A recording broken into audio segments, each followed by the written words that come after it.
Hello అండి, welcome to Lakshmi ఒలోలాస్ kitchen. నేను మీ లక్ష్మి.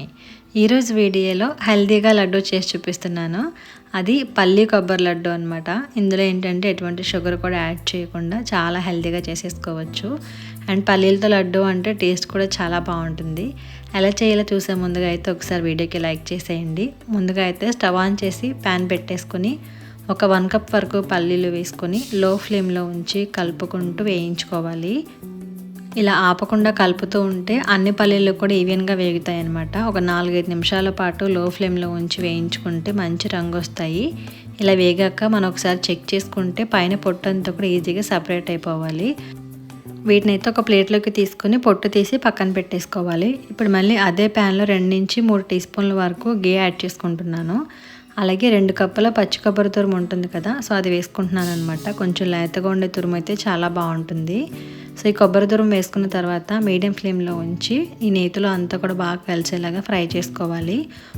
అంటే కొబ్బరిలో కొంచెం తేమ ఉంటుంది కదా, అది పోయి కొంచెం డ్రై అయ్యేంత వరకు ఒక 2 మినిట్స్ పాటు వేయించుకున్న తర్వాత నేను ఇక్కడ పల్లీలు కొబ్బరికి కాను 1.5 కప్ వరకు బెల్లం తురుము యాడ్ చేసుకుంటున్నానండి. కొంచెం స్వీట్ ఇంకా ఎక్కువ కావాలంటే ఇంకొద్దిగా యాడ్ చేసుకోవచ్చు.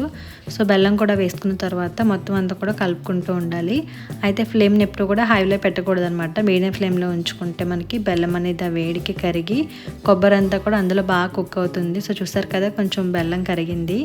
ఈలోగా మనకి ముందుగా మనం వేయించుకున్న పల్లీలు పొట్టు తీసేసుకొని మిక్సీ జార్లోకి వేసుకొని దీన్ని అయితే మరీ మెత్తగా కాకుండా చూపిస్తున్న విధంగా కొంచెం కోర్స్గా పౌడర్ లాగా చేసుకోవాలి. అక్కడక్కడ కొంచెం పల్లీలు బద్దలాగా ఉంటే కనుక తినేటప్పుడు కూడా చాలా బాగుంటుంది. ఇలా చేసుకుని పక్కన పెట్టేసుకోండి. ఈలోగా మనకి బెల్లం అంతా కూడా బాగా కరిగి కొబ్బరి తురుము బెల్లం పాకంలో బాగా ఉడుకుతుందన్నమాట. ఈ మిశ్రమం మరీ లడ్డూలో అయిపోకుండా కొంచెం జ్యూసీగా ఉన్నప్పుడే మనం గ్రైండ్ చేసి పెట్టుకున్న పల్లీ పొడి ఏదైతే ఉందో అది మొత్తం కూడా ఇందులోకి వేసేసుకుని అంతా కూడా బాగా కలుపుకోవాలి. ఇలా ముందుగానే కలుపుకోవడం వల్ల ఏంటంటే మనకి ఆ బెల్లం తీపి అనేది పల్లీలకు కూడా బాగా పడుతుందన్నమాట. సో అది వేసుకున్న తర్వాత ఒక 2-3 నిమిషాల పాటు కలుపుకుంటూ ఉంటే ప్యాన్ నుంచి ఈ విధంగా బాగా సపరేట్ అవుతుంది. ఇంకా ఈజీగా తెలియాలంటే కనుక కొద్దిగా మిశ్రమం తీసుకుని మనం చేతితో కొద్దిగా బాల్ లాగా చేసుకుంటే చిన్న సైజు ఉండలా అవుతుంది కదా, ఇలా ఉండలాగా అయితే సరిపోతుంది. స్టవ్ ఆఫ్ చేసేసుకోవచ్చు. ఇంకాస్త ఎక్కువసేపు ఉంచామంటే చల్లారేపాటికి ఇంకా గట్టిగా అయిపోయి ఉండలు చేయడానికి చాలా ఇబ్బంది పడతాము.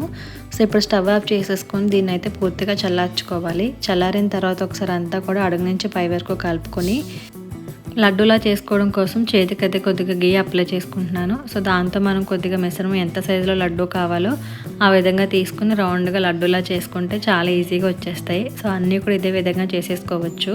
మనకి పూర్తిగా చల్లారిపోయినా కూడా ఇంకా గట్టిగా అవదనమాట ఉండ అయిన తర్వాత స్టవ్ ఆఫ్ చేసుకుంటే.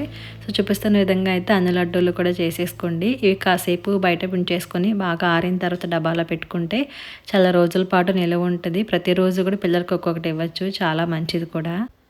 మరి చూసారు కదా, ఈ హెల్దీ అండ్ టేస్టీ లడ్డూని ఎలా తయారు చేయాలో మీరు కూడా ట్రై చేసి మీకు ఎలా వచ్చిందో కామెంట్ చేయండి. అలాగే వీడియో కనుక నచ్చితే please like, share and subscribe to Lakshmi ఒలోలాస్ కిచెన్.